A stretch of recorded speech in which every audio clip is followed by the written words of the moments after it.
Yes, Mr. Lobo, I've heard all about you and I'm glad that you called. Say hello to Cleopatra. Say hello to Cleopatra. Say hello to Cleopatra, please. Please say hello to Cleopatra. I'm really asking nicely. Please say hello to Cleopatra. I'm glad you called. I know that this is a very, very common problem. Feral, somewhat homicidal cats trapped in the walls of your house. If they get into the drywall, that happens every day. It happens to literally dozens of people around the country. So here's what you want to do.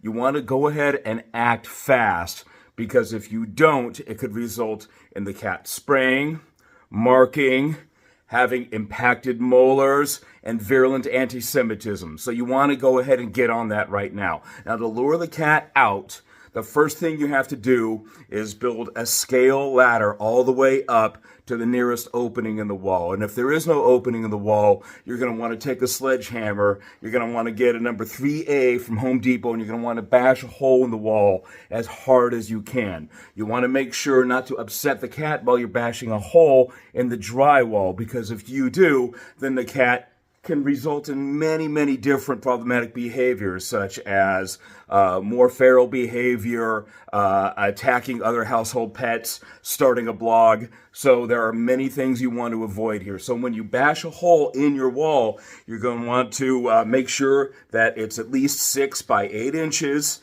And then you're going to want to set some cheese there. The cheese is not for the cat. The cheese is for the mouse that could upset the cat if the cat sees the mouse, because there are, as you're well aware, certain pet-centric roles in this country that we don't want to be normative about. So we want to make sure that there are no mice nearby so the cat doesn't feel any pressure. Then you're going to want to build a ramp. There are several different ways to do this. You can get popsicle sticks. You can get Lincoln Logs. Do you remember Lincoln Logs? I remember Lincoln Logs. Oh, when I was a kid growing up in Montana, my Meemaw used to buy me Lincoln Logs all the time, and it was a good time. She had colitis, and so that was a bit messy from time to time. But she would buy me the Lincoln Logs. You don't want to get confused. You don't want to get confuse your Lincoln Logs in a situation like that. But when she did, she would always buy the knockoff ones. They weren't really so much Lincoln Logs as they were called Washington Wigs. But she would buy them for me, and they would come in a drum with no lid. You'd have to drive them home, and we had a Ford Country Squire at the time, and you would have to drive them home and just hold on to them and make sure that you didn't get logs all over your floor, which is still a common problem for me now and for many pet owners. So when you're building the scale ramp using a log of your choice, you're going to want to make sure that it's at least 4 to 5.5 to 18 feet high. And when you do that, you want to lure the cat out. Again, you've already established the cheese model in order to make sure there are no mice interfering. So when you lure out the cat, you're going to want to do so with one of the following items. Either some dry kibble or a treat. I recommend cluckers, smoochers, clawers, fighters, biters, and smiters. Those are all available from Hearts. Or you're going to want to set aside martini shaker. You're going to take that martini shaker, you're going to fill it up with 2% milk.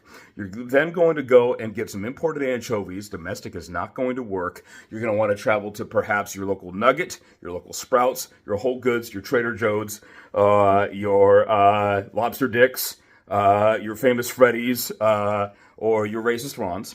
And then you're going to get that 2% milk. You're going to mix it up in the martini shaker. You're going to shake it up really, really good. They say don't shake. They say stir, but that's not actually accurate. You want to shake it up. You're going to want to lay it out, perhaps in a martini glass would be nice. That is actually the best option for you. But another option would be to make kind of a little bento box.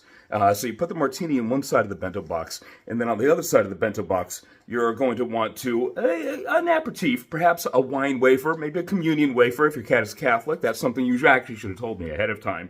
And then you're going to want to set that aside, have that bento box. You're going to set that in the hole of the wall. And again, if you don't have enough holes in your wall, make them. It's worth the time.